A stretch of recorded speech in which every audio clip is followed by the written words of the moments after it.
Your Umbraco instance has died, and all your users can see is an error page. Wouldn't it be nice if your content was still accessible, even though the functionality is down? Let's set up a static failover site using xStatic.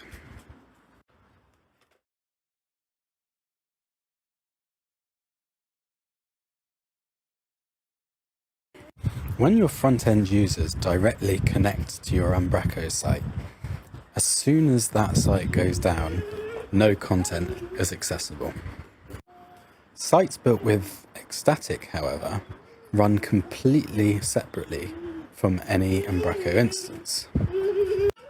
By configuring a reverse proxy in front of our two websites, users can be shown the Umbraco site when available and a xStatic site if for some reason it goes down. When the Umbraco site is fixed, users will automatically be redirected back to the Umbraco site.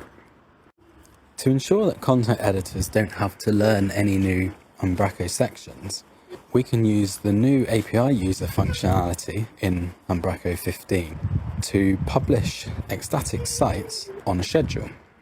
This can be done with the new xStatic Remote Operations NuGet package.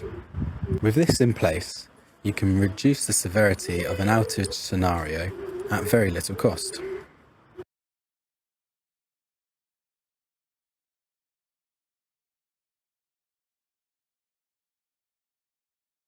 So let's get started in Visual Studio. I have created a solution based on an empty Aspire project type.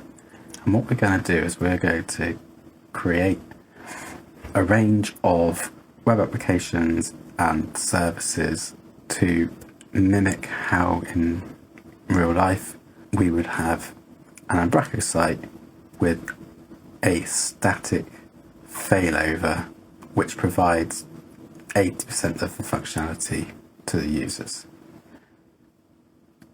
So we can start off most simply with our website projects here. We have an Umbraco project, created this through Visual Studio rather than through the command line, configured it all. I have installed the clean starter kit, and I've also installed xStatic. And then alongside that, we have a static site empty .NET Core web app, and this will be where the static files that are generated by xStatic will go, and we'll be able to serve both of these sites at the same time using the functionality that Aspire provides. So let's show this, what this looks like at the start. So here is the clean starter kit created by Paul,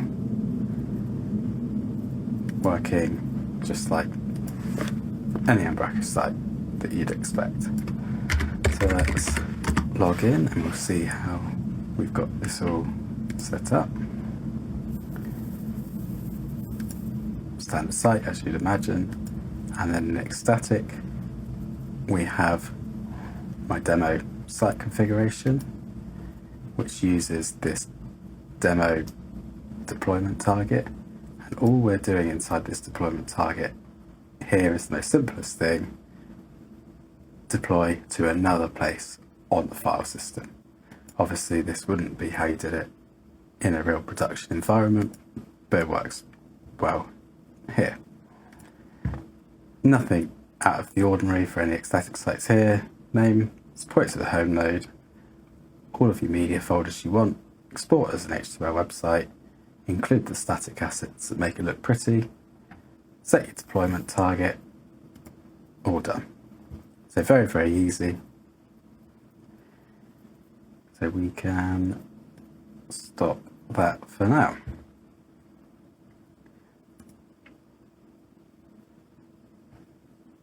And what we can see is the static version here. We can run that also. and it looks exactly the same as the Umbraco one did, but much faster to load, well, first time at least anyway, as there's no Umbraco that needs to run behind the scenes. If you want me to prove that it's being done, you can see here we've got the cache by xStatic column, which is added at the bottom. So they are our two websites that we are going to use to provide a live website and a failover that provides much of the functionality with very little extra effort and almost no extra cost.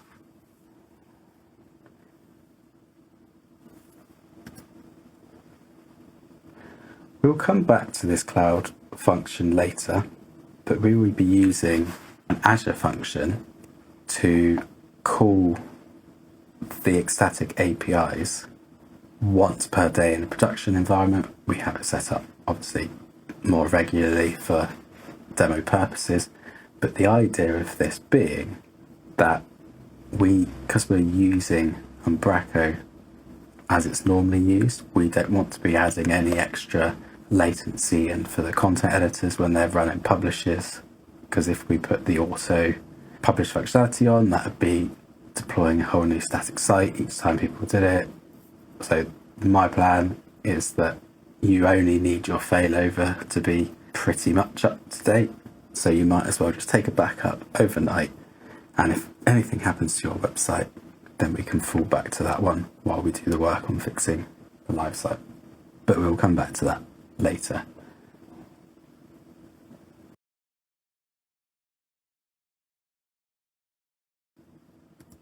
So let's set up our Aspire application to have both of these running. What you're seeing in an Aspire application is you have two projects that are added by default. The app host, this is the project that creates the whole infrastructure, and service defaults just has some extensions that we need to add to each project in order to get them working with Aspire. So what we can see in this program CS file here is that my static site and my Azure Functions have been added by default, and this is because I've added these projects through Visual Studio, and it comes with the option to just check a tick box and it will wire up everything automatically. Now with the Umbraco templates, this currently isn't the case, so you need to do a little bit of work to get it going. First thing you need to do is you need to add a project reference to the service defaults into your Umbraco project. And what this will do is this will allow you to add these into here. So if we go builder dot add service defaults, and then what we can also do is app dot map default endpoints. Both of these are coming from the service defaults project. So that's all we need to do in our Umbraco site. However, we now need to go to our program file in the app host. We will need to add a project reference of our Umbraco site.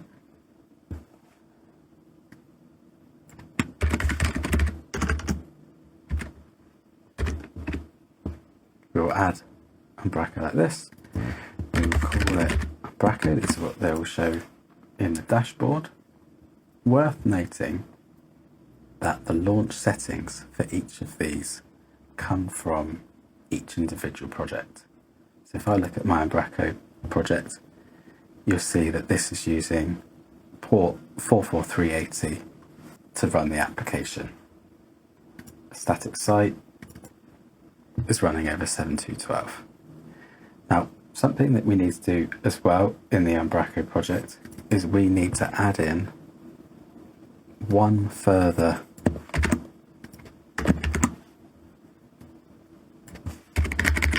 profile here for HTTPS.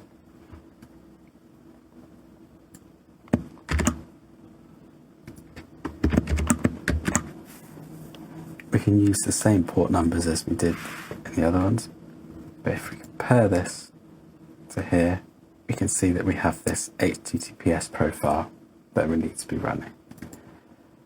So I've created HTTPS.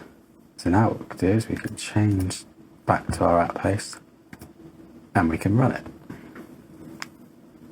So here we have an Aspire dashboard with all of the assets that we've been linking together in the app host project. We have our Umbraco instance, which is running on port 44380. We have our static site in 7212, and we have our Azure Functions and the container that's running that to emulate that, ready for when we're ready to use them. And what's really nice about Aspire is that you can click straight from the dashboard. You can see our two different versions of the website working. You can see they pretty much look the same. So what we need to do now is we need to, rather than have them coming from two different port numbers, we need to put a reverse proxy in front of this, which decides which web project to serve the files from. The idea being that Umbraco will be the default, and then if for some reason the upper Umbraco site is down, then we will fall back to the static version. So let's see what we need to do for that.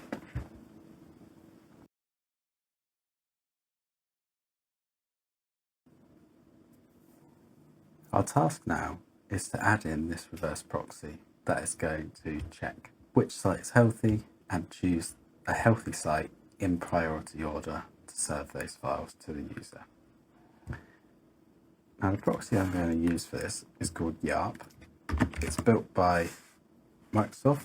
It's very simple to use and works well with Aspire. One thing I am using is I found this YARP resource extensions file from a man called David Fowl. You can see the link here. His was for .NET 8, so I've copied it down and updated it to work on .NET 9. And what this just allows us to do is configure our proxy in our app host in a nice, simple way.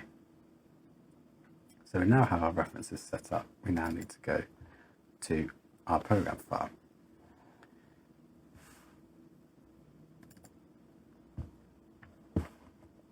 Now, a really nice thing that we have with Aspire is that you don't have to hard code in URLs and configure them in each separate project.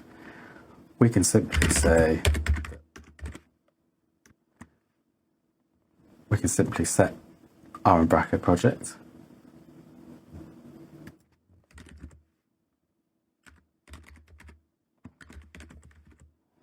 We can variable our static site, and then when we configure our YARP instance, we can just point to these with references. They will be passed through into that project, and we don't have to, and everything is just using the settings that are in the launch settings rather than us having to configure them here.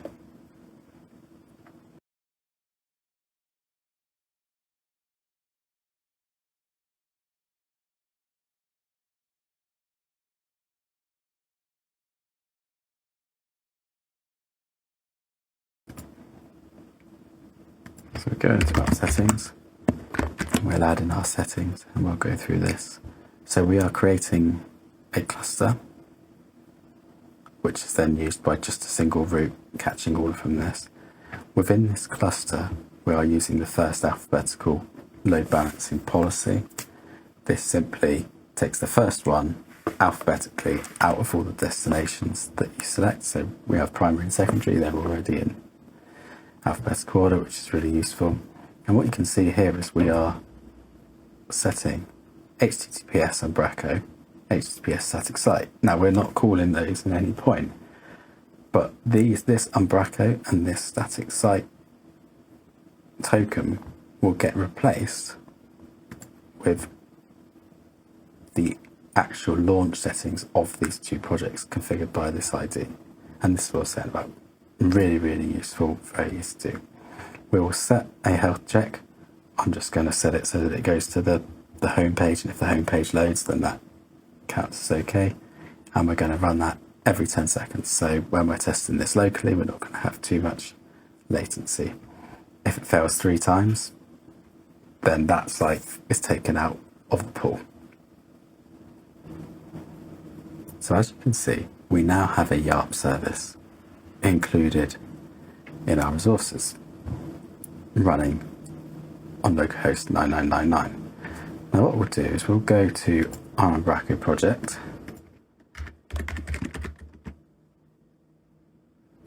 We'll log in. We'll go to our home thing.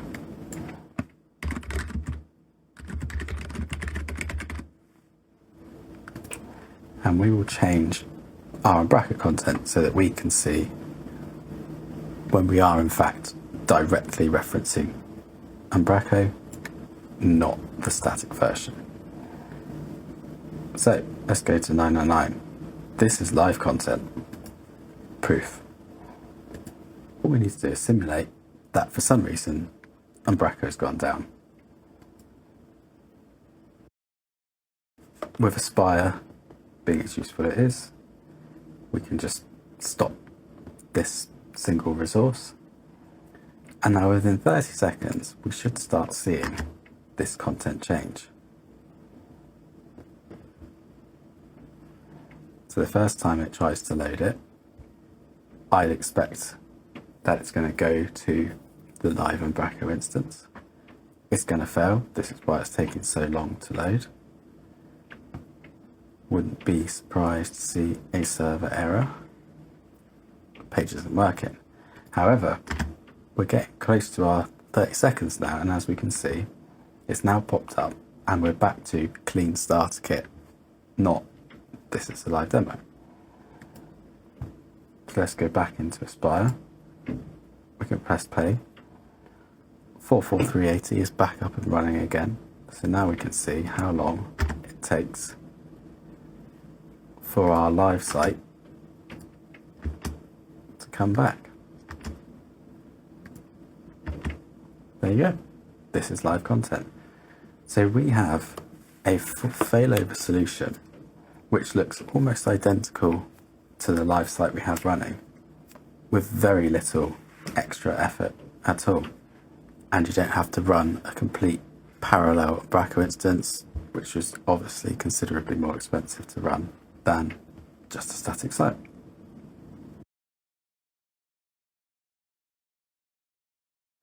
The next task that we want to complete is we want our live website to be backed up to a static version every night when the CMS isn't being used and very few people are using the website, so we know that it's not going to cause any performance issues.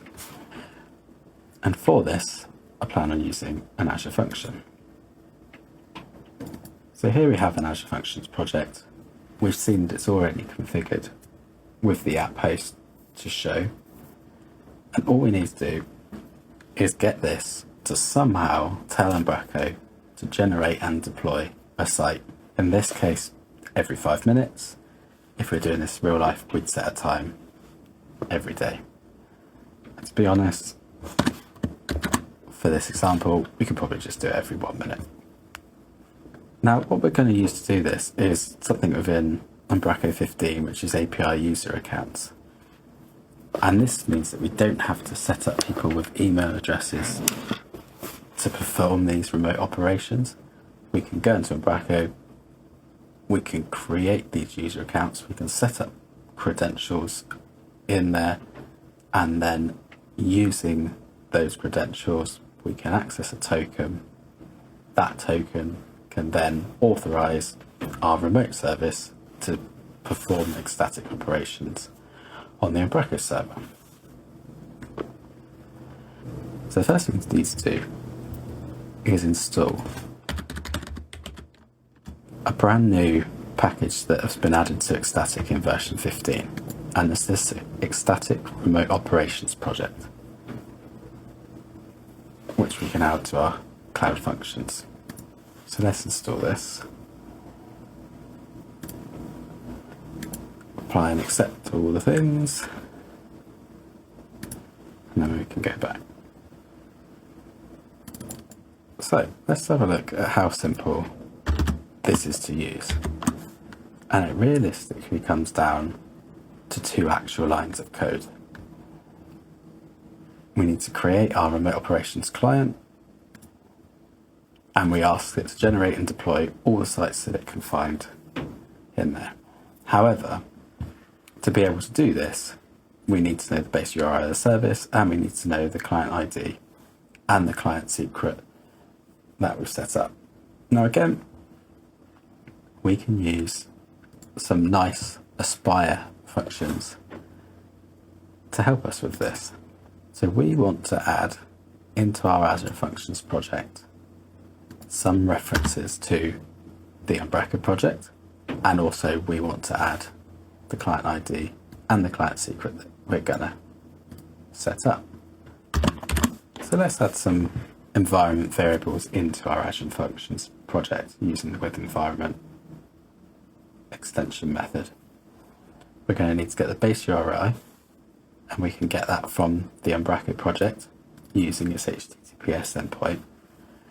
And then we need to set up the client ID and the client secret, which we need to create in Umbraco now. So let's go and create this client ID and this client secret through Umbraco. We'll use our dashboard to go to Umbraco again.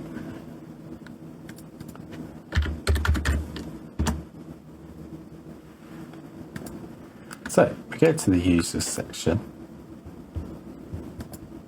click on users. Currently I've only got my admin account. Now new in version 15, if I press create, we have this API user. So let's just call it API, API.com, and let's make our life easy by just making this administrators, but obviously in real life this isn't going to be what you want to do. You're going to want to be more prescriptive. Once you've created your user, we now need to add client credentials. So let's just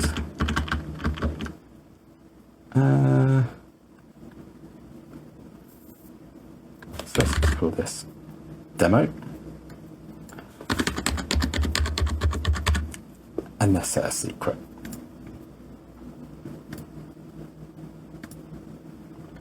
So now we have some client credentials set up. We can go back to our application and use this.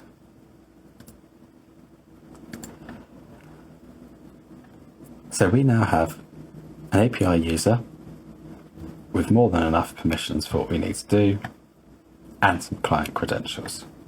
Time for us to go back to Visual Studio and configure these.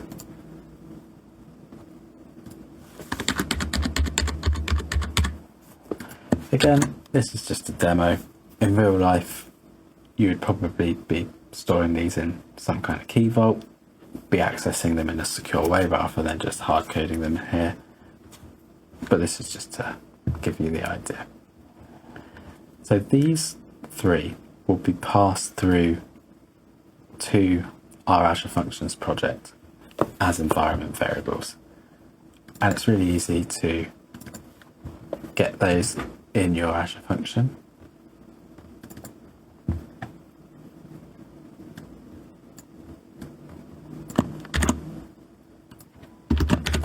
So we can now just do that.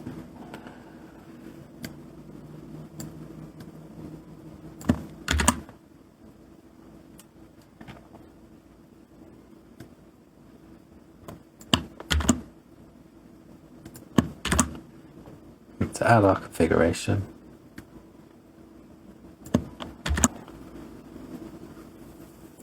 So here we can see we are now injecting in the configuration. We're setting that to a private variable. We're using that configuration to get our environment variables, and then we've just got to check in here to make sure that they're all going through. I can now use the example code that I put in earlier to instantiate my operations client, and that will run, generate and deploy all sites.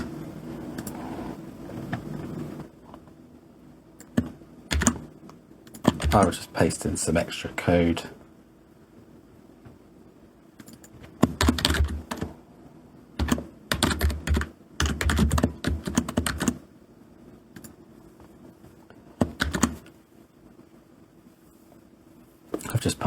I've just put in some extra code. It's not necessarily required, but this just makes it easier so that we can see in the logs when things are happening and if we have any issues when they come. And that's all that there is to creating this function that we can run on a schedule. In this case, every 1 minute, but realistically, I think you do it every day. So let's start our app host, and we can see if we notice any changes. We can now go to our Azure Functions, and as you can see, we now have 3 new environment variables that get passed through, and we can watch the logs to see what's been happened. So we've hit our minute.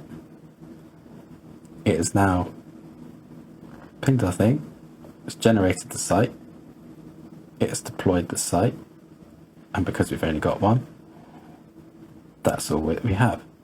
So what we're going to be able to see now is not only does the Umbraco site have the up-to-date content, but now our static sites should too. This is live content.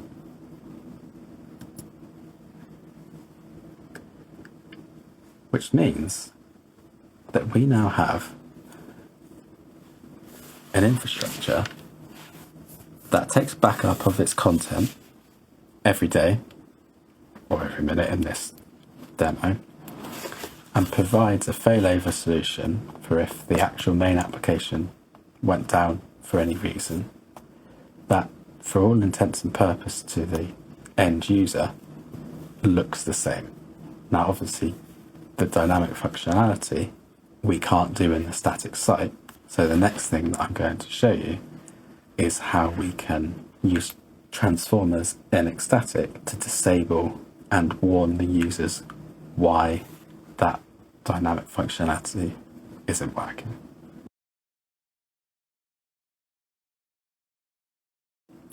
So the last thing that I said would be useful for this situation would be letting the end user know that the static version of the website that they're looking at as a temporary failover for the site that's not working has a reduced level of functionality.